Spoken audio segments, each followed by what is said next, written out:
আসসালামু আলাইকুম। মালদ্বীপের যে আপডেটগুলা ওইগুলো কয়েকদিন ধরে দেওয়া হচ্ছে না। তো আপনারা জানেন দেশে অনেকটা সমস্যা চলতেছিল। এর কারণে এই পরিস্থিতিতে আমি এই আপডেটগুলো দিতে চাচ্ছিলাম না।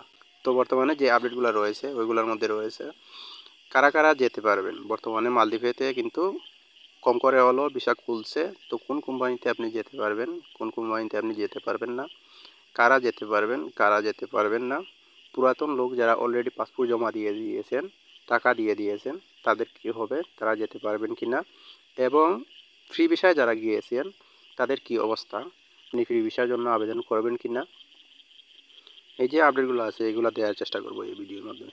তো প্রথমে যে আপডেটটা দিব সেটা হচ্ছে যে মালদ্বীপের ভিসা আসলে কি খুলেছে নাকি খুলছে না। সাধারণভাবে যে বিষয়গুলো আছে এগুলোর মধ্যে রয়েছে যারা অলরেডি আগে টাকা দিয়ে দিয়েছেন অন্য কোম্পানির জন্য তারা আসলে যেতে পারবেন না, সাধারণ ক্যাটাগরিতে ভিসা খুলে নাই এবং সবাই যেতে পারবেন না। বর্তমানে যে হাই কমিশন রয়েছে মালদ্বীপে, বাংলাদেশে কিন্তু এরই মধ্যে সরকার পরিবর্তন হয়ে গিয়েছে, এটা আপনারা অনেকেই জানেন। তো হাই কমিশন যেটা আছে ওইটার মধ্যে যারা আছে হাই কমিশনার তারা কিন্তু পরিবর্তন হন নাই, আগের হাই কমিশনার রয়েছেন, এবং যারা কর্মকর্তা হিসেবে রয়েছেন তারাও কিন্তু পরিবর্তন হন নাই। তো আশা করা যাচ্ছে বাংলাদেশের সরকারের পক্ষ থেকে যদি ওইরকম আলাপ আলোচনা চালানো হয় তাহলে হয়তো বিষয়টা খুলে দেওয়া হতে পারে। তো এটা হচ্ছে দুনো সরকারের আলাপ আলোচনার মাধ্যমে হলেও হতে পারে। তো বর্তমানে যে আপডেটটা দিব, যে সুখবরটা রয়েছে সেটা হচ্ছে যে আপনারা জানেন মালদ্বীপে কিন্তু অনেক বড় একটা ব্রিজ স্থাপন করা হবে বা তৈরি করা হবে, ওটার জন্য কিন্তু চায়নার সাথে চুক্তি করা হয়েছে।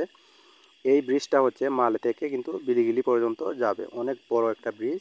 তো এর জন্য কিন্তু চুক্তির পর্যায়ে যেটা তারা কিন্তু ওই রকম একটা অনুমোদন চাইছে চুক্তির সময়ই, যে চায়না কোম্পানি বিদেশ থেকে লোক নিতে পারবে অথবা যে কোনো দেশ থেকে লোক নিতে পারবে, ওটার জন্য আপনারা জানেন অনেক লোকের প্রয়োজন হয়। তো মালদ্বীপেতে যারা আছেন তারা কিন্তু ওই রকমের কাজকর্ম করেন না বা ওই ক্যাটাগরির কাজগুলো করেন না, এর জন্য অবশ্যই তাদেরকে বাইরে থেকে লোক নিতে হবে। তো আপনারা জানেন চায়না অনেক কোম্পানি কিন্তু বাংলাদেশে রয়েছে এবং কার্যক্রম চালাচ্ছে, কাজকর্ম করতেছে। এখানে কিন্তু ইঞ্জিনিয়ার, সুপারভাইজার, তারপর ম্যানেজার যেগুলো আছে ওগুলা কিন্তু তাদের চায়না দেশ থেকে নিয়ে আসা হয়েছে। তাছাড়া যে নিম্ন ক্যাটাগরির লোকগুলো আছে, নিম্ন পর্যায়ের লোকগুলো আছে, এখানে মেশন রয়েছে, কার্পেন্টার রয়েছে, অনেক লোকের প্রয়োজন হয়, কিন্তু লেবার রয়েছে, সাধারণ শ্রমিক, ওই ক্যাটাগরির লোকগুলো কিন্তু বাংলাদেশ থেকে কাজ করে থাকে। তো তারা কিন্তু বাংলাদেশের লোকদের কাজের প্রতি একটা স্যাটিসফাইড রয়েছে। এর জন্য কিন্তু তারা জানে কিন্তু হার্ড ওয়ার্ক করতে পারে বাংলাদেশি মানুষ। এর জন্য কিন্তু এই যে প্রজেক্টটা আছে এই প্রজেক্টের মধ্যে কিন্তু বাংলাদেশি লোক নেওয়ার তাদের একটা চাহিদা রয়েছে। এই চুক্তি অনুযায়ী কিন্তু তারা যে কোনো দেশ থেকে লোক নিতে পারবে। তো এখানে বোঝা যাচ্ছে বর্তমানে আপনার যদি ওই কোম্পানিতে, যে কোম্পানি কাজ করতে যাচ্ছে ওইখানে ওই কোম্পানির সাথে যদি আপনার একটা ভালো রিলেশন থাকে অথবা আপনার যদি জানাশোনা কারো ভালো রিলেশন থাকে তাহলে কিন্তু ওই কোম্পানিতে যেতে পারবেন আপনি। অবশ্যই আপনাকে নতুন করে পাসপোর্ট জমা দিতে হবে ওই কোম্পানির জন্য। তো এইখানে যে বিষয়টা হচ্ছে ওইখানে আপনি বেতন কত পাবেন এবং খরচপাতি কীরকম হতে পারে এটাও আপনাদের অনেকের জানার ইচ্ছা রয়েছে।